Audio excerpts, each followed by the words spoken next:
गोकुळामध्ये होता ज्याचा वास, गोपिकांसोबत ज्याने रचला रास. यशोदा देवकी ज्यांची मैया, तोच सारांचा लाडका श्रीकृष्ण कन्हैया. तर गोकुळ अष्टमीच्या आणि गोपाळ काल्याच्या सर्वांना हार्दिक हार्दिक शुभेच्छा. हाय हॅलो नमस्कार सर्वांना. श्री स्वामी समर्थ. आणि अगदी सर्वांचे मनापासून स्वागत करत आहे आपल्या चॅनलमध्ये, ज्याचं नाव आहे उषा झिपिक लाईव्ह. तर आपण श्रीकृष्ण जन्माष्टमी सर्वजण अगदी धूमधडाक्यात साजरी करतो. तर या वर्षी जी आहे तर श्रीकृष्ण जन्माष्टमीच्या दिवशी मी कसे डेकोरेशन केले आणि कोणत्या प्रकारे सेवा केली, तर हे सर्व काही तुम्हाला या व्हिडिओद्वारे पाहायला भेटणार आहे. त्यामुळे व्हिडिओ जो आहे तर शेवटपर्यंत पहा.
तर याप्रमाणे जे आहे तर मी श्रीकृष्ण जन्माष्टमीच्या दिवशी म्हणजे काल की व्यवस्थित अगोदर डेकोरेट करून घेतले आणि डेकोरेशन झाल्याच्या नंतरून मग पूजेचे जे साहित्य आहे तर ते एक साथमध्ये एका जाग्यावरती पूर्ण काही गोळा करून घेतले की आपल्याला परत परत उठावं लागणार नाही म्हणून.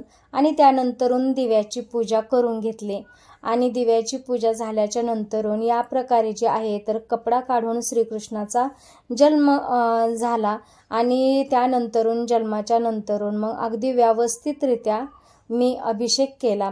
अगोदर पाण्याने आणि नंतरून पंचामृताने जे आहे तर बालकृष्णाच्या मूर्तीला अभिषेक घातला. ओम नमो भगवते वासुदेवाय. ओम नमो भगवते वासुदेवाय. ओम नमो भगवते वासुदेवाय. ओम नमो भगवते वासुदेवाय. ओम नमो भगवते वासुदेवाय. ओम नमो भगवते वासुदेवाय. ओम नमो भगवते वासुदेवाय. ओम नमो भगवते वासुदेवाय. ओम नमो भगवते वासुदेवाय. ओम नमो भगवते वासुदेवाय. ओम नमो भगवते वासुदेवाय. ओम नमो भगवते वासुदेवाय. ओम नमो भगवते वासुदेवाय. ओम नमो भगवते वासुदेवाय. आणि अभिषेक घालून झाल्याच्या नंतरून मग परत एकदा पाण्याने अभिषेक घातला आणि अभिषेक घालून अगदी व्यवस्थितरित्या आपली मूर्ती जी आहे तर ती पुसून कोरडी करून मग तिला कपडे घातले आणि कपडे घालून झाल्याच्या नंतरून मग पाळण्यामध्ये ठेवलं.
पाळण्यामध्ये ठेवल्याच्या नंतरून मग फुले अर्पण केली, तुळशीपत्र अर्पण केले आणि त्यानंतरून जी आहे तर नैवेद्य अर्पण केला। नैवेद्य दाखवल्याच्या नंतरून मग पाळणा गायला, झुला हलविला आणि त्यानंतरून मग आरती केली आणि अशा प्रकारे जे आहे तर अगदी मग व्यवस्थितरित्या जी आहे छानपैकी जन्माष्टमी पार पडली। तर आजचा व्हिडिओ तुम्हाला कसा वाटला जरूर कळवा। व्हिडिओ जर आवडला असेल तर व्हिडिओला नक्कीच लाईक शेअर करा। भेटूया अशाच नवीन एका व्हिडिओ सोबत। तोपर्यंत तुम्ही करा चॅनलला सबस्क्राईब आणि कमेंट बॉक्समध्ये हजेरी द्यायला बिलकुलही विसरू नका। श्री स्वामी समर्थ।